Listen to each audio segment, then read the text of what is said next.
Alright, so in this video, I'm going to be telling you 10 things you should avoid doing in Shindo Life. So if you guys enjoyed this video or if this helps you out, remember to like and subscribe. It helps the channel a ton and I appreciate it. Let's get right into the video. Alright, so the first thing that you should avoid doing in Shindo Life is spending all of your spins or row coins right before an update. Now, the reason for this is because you're most likely going to be spinning or using your row coins to get a very good bloodline, and there's probably a very, probable chance that it might get nerfed that update. Not only that, but there's usually the new bloodlines and the new elements or whatever are usually a lot better than the ones actually in this game, previously. But you also need to keep in mind that sometimes it's not. I do actually think that saving your spins overall is better after an update. You're not really losing anything besides, not getting the bloodline yet. So you're most likely going to have a much better off time, if you save your spins or row coins, waiting for the update to come and then spinning and using your row coins. Because at least then you have a more of a knowledge of what's actually in the game, what's nerfed, what isn't nerfed. And you usually have a while before the next update to actually enjoy what you spent your spins or row coins on. The reason why I'm going to be saying this is because a lot of people actually make this mistake where they will immediately use all their spins like a day or two before the update, and then their bloodline gets nerfed, or there's a new bloodline that came out and they just can't get it because the code that they get from the update is not that good. So be sure to avoid doing this in this game. It's a very big thing that new players tend to make a mistake of, and sometimes even experienced players. Now, coming in second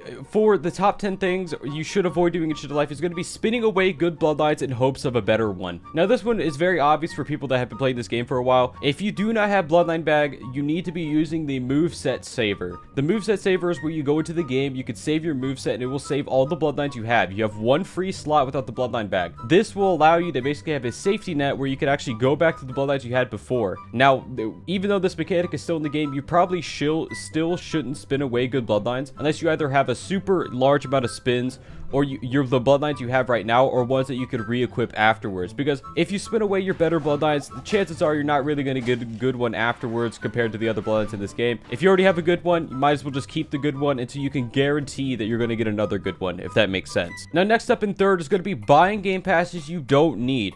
There are two game passes that I think are required to fully enjoy this game. First of all, KG slot 3. This one's going to be kind of a newer one that I'm actually going to be, recommending. KG slot 3 is insanely useful. Not only does it allow you to equip 3 KG slots, but you could spin faster in case you don't want to get the spin back. And you also have more variety in your moveset. Now, this is more important for PvP than PvE, but also can help for PvE content because you can actually equip more PvE moves. But the next one that's going to be recommended, obviously, Bloodline Bag. Bloodline Bag is always going to be recommended by anyone. You could ask anyone. Bloodline Bag is almost required to have fun in this game.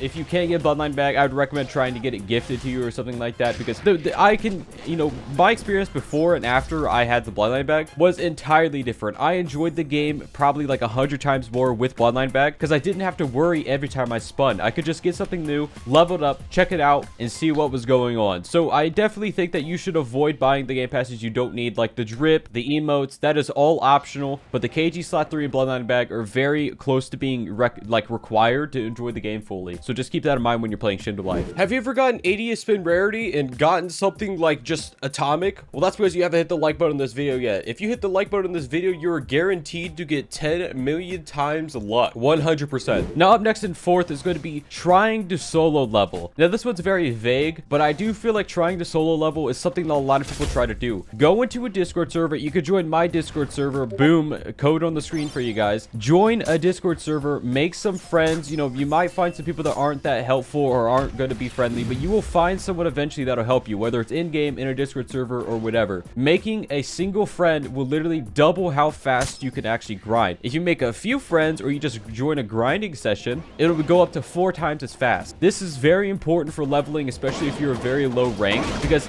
if you squad up with other low rank people, it'll make it a lot easier, a lot faster, and honestly a lot more fun because you can enjoy the grinding experience with other people. So do not make the mistake of solo leveling. I did it until I was like B rank, and it was extremely unfun and very slow. So be sure to do that. Make some friends. Now, up next in fifth is going to be getting too focused on PvP before you're ready. Now, if you're a noob, if you don't know how to PvP, if you get your cheeks slapped together by some people, you do not want to be focusing on PvP yet. PvP should be the last thing you do in this game. It is the end end game, in my opinion. PvP is the end game. That doesn't mean you can't enjoy it before then, but do not focus on it. Focus on getting PvE bloodlines, focus on grinding, getting to S rank. S rank is extremely important, so you got to get to S rank, and then get a mentor, because PvP before mentors is, if you're fighting someone that's using a mentor, it's almost a guaranteed loss if they're okay at the game.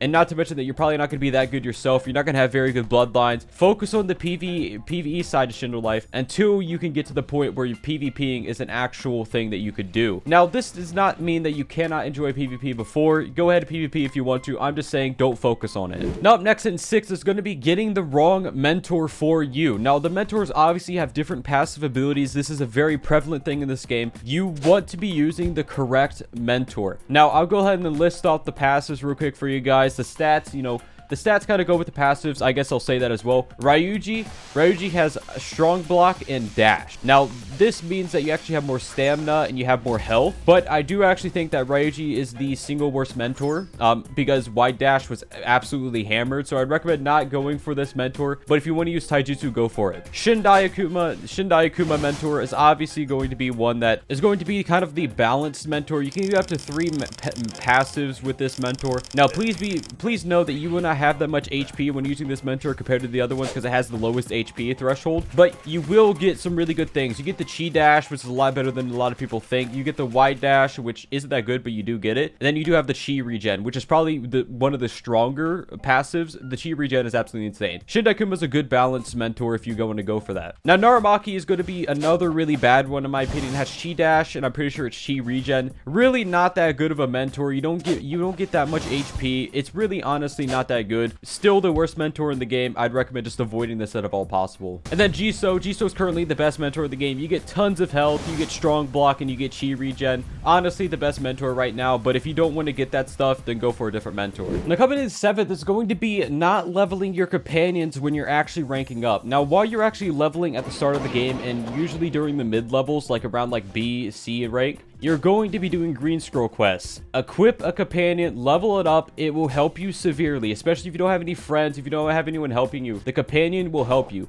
Do not underestimate companions assisting you in actually fighting. It can even help while you're actually in team fights. Just don't use Shindai Ren. Shindai Ren can hit your teammates. It'll annoy everyone. Use something like Minakaze if you have it. Pretty much any companion that you could possibly get as a drop, immediately equip it and start using it. It will be much better than doing it by yourself. Do not underestimate companions. Now, 8th is going to be a pretty obvious one, but do not rush things in Shindo Life. Shindo Life is a lot more enjoyable if you just take it slow, you know, rank up as you go. Just enjoy the grind, enjoy the game, make some friends. You know, the biggest thing of games is just enjoying it. So don't try to rush Shindo Life. You just got to enjoy the game, enjoy what's happening. Don't try to rush your levels. Now, 9th is going to be not using the My Home game mode. This game mode is actually one that was introduced a while ago instead of the rewards. First of all, you can save your outfits. Not that important, but it's cool. And you also can AFK to get spins and Rel coins. Not Rel coins. It's spins and Ryo. Now, this will be extremely important for new players specifically because you're most likely going to be trying to get all these new bloodlines. So I'd recommend getting an auto clicker, going in there, auto clicking overnight, and saving up your spins from, you know, sleeping on the bed or whatever. Extremely important game mode, especially for new players. I use the Winter's rewards to get a bunch of my bloodlines. I'm sure you could use this for that as well. By the way, guys, what is one thing you guys that you think new players or even experienced players should avoid doing in this game? Feel free to comment it below. I will heart whatever I think is the best. Now, coming in 10th, you know, in the top 10 things you should avoid in Shindo Life, making enemies. Now, this is this may not seem like a big deal, but some people will hold grudges like no other. They will hunt you down in every server you ever go into. So make sure not to annoy that many people. If you like trolling people, that's fine, but just try not to make enemies. There are people in this game that will literally hunt you down and make your experience a nightmare. And if you don't have the ability to get to a private server, you'll pretty much never be able to do anything in this game because they will constantly hunt you down. So just keep that in mind. Try not to make enemies. Anyways, that's actually for this video. If you guys enjoyed this video, remember to like, subscribe, post it, guys. Bye bye.